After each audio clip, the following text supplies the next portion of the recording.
కేటీఆర్కి ఒక కీలకమైన వ్యాఖ్యలు చేసిండు. ఒక్కసారి చూద్దాం. ఆ 10 మందిని పండబెట్టి తొక్కాలే.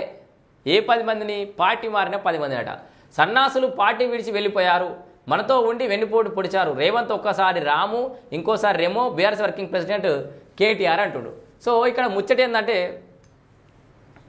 వాళ్ళని పండబెట్టి తొక్కుతావు సరే, మరి మీరు అధికారంలో ఉన్నప్పుడు 60-70-80 సీట్లతోటి బలంగా పార్టీ ఏర్పడ్డాక కూడా మరి అదే కాంగ్రెస్ పార్టీలోకి వెళ్ళి బీజేపీలోకించి సంతలో బర్లంగా ఉన్నట్టుగా ఉన్నావు కదా కేటీఆర్.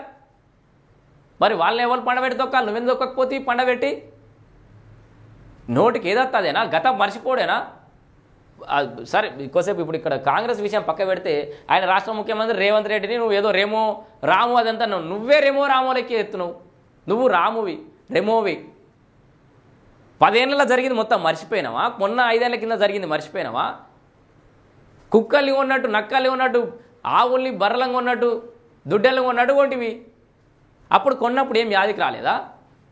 సన్నాసులు పండబెట్టి తొక్కాలన్నట. ఈ ఎమ్మెల్యేలంతా దీన్ని ఆ 10 మంది ఎమ్మెల్యేలు పోయి ఈయనను పండబెట్టి తొక్కాల ముందుగాల. నువ్వు కొన్నప్పుడు యాదికి లేదా? ఇదంతా సోయి లేదా నీకు? రాజకీయాలు, విలువలు, పార్టీ ఫిరాయింపుల చట్టాలు ఇప్పుడు యాదికి వచ్చినాయా కేటీఆర్? భాష ప్రధానమయ్యా నీకు మొత్తం. కేసీఆర్ మాట్లాడే దానికి అర్థం ఉందిగా. నువ్వు ఏం బూతులు మాట్లాడుతున్నావు?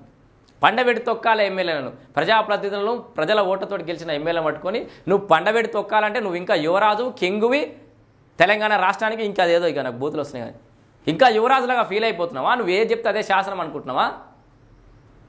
నీదే రాజకీయం అనుకుంటున్నావా? నువ్వు చెప్పినట్టు ఇంటర్ అనుకుంటున్నావా? ఇంకా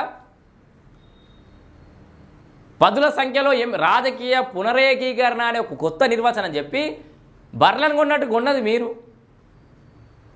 ఇప్పుడు వాళ్ళంతా నిన్ను కలిసి పండబెట్టి తొక్కితే ఏమవుతుంది నీ బతుకు?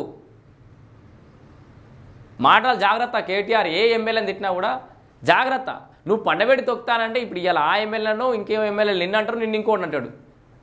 10 మంది ఎమ్మెల్యేలు పండబెట్టి తొక్కుతా అంటారు అంటే 10 నియోజకవర్గాల్లో పదుల సంఖ్యలో లక్షల సంఖ్యలో ఓటర్లను పండబెట్టి తొక్కుతా అన్నట్టే. నీ అహంకారం ఏంది అది? ఇంకా రాచరిక పాలన అనుకుంటున్నావా? ఏంటట ఇగో ఆ 10 మందిని పండబెట్టి తొక్కరట. సన్నాసులు పార్టీ విడిచిపోయారట. మరి ఏ సన్నాసులను నువ్వు పార్టీలో చేర్చుకున్నావు? నువ్వు ఏ సన్నాసి వాళ్ళను పార్టీలో చేర్చుకుంది గతంలో?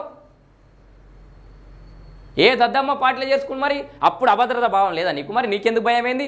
80 సీట్లు అయినా 80 సీట్లు వచ్చినా కూడా గజకి ఎట్లాగూ మేము వికృత చేష్టలు చేస్తాం, వికృత తాండవం ఆడతాం, రాష్ట్రాన్ని అల్లకల్లోలం చేస్తాం. అయినా కూడా మా అధికారం కోల్పోవద్దు, బలం ఉండాలని చెప్పేసి కక్కుర్తి వాడి కావాల్సినంత మంది ఎమ్మెల్యేలు ఉన్న కక్కుర్తి వాడి ఎమ్మెల్యేలు ఉన్నది నీవు. మళ్ళీ ఇప్పుడు కొత్త దుకాణం పెట్టుకుంది నువ్వు. సన్నాసులు పార్టీ విడిచి వెళ్ళిపోయారు, మనతో ఉండి వెన్నుపోటు పొడిచారు. రేవంత్ ఒకసారి రాము, ఇంకోసారి Remo, BRS working president KTR. So party మారిన 10 మంది ఎమ్మెల్యేలపై బీఆర్ఎస్ వర్కింగ్ ప్రెసిడెంట్ కేటీఆర్ ఘాటు వ్యాఖ్యలు చేశారు. 10 మంది ఎమ్మెల్యేలు పండబెట్టి తొక్కాలని, ఇది తాను ఆవేశంతో చెప్పడం లేదని బాధతో చెప్తున్నట్లు వెల్లడించారు.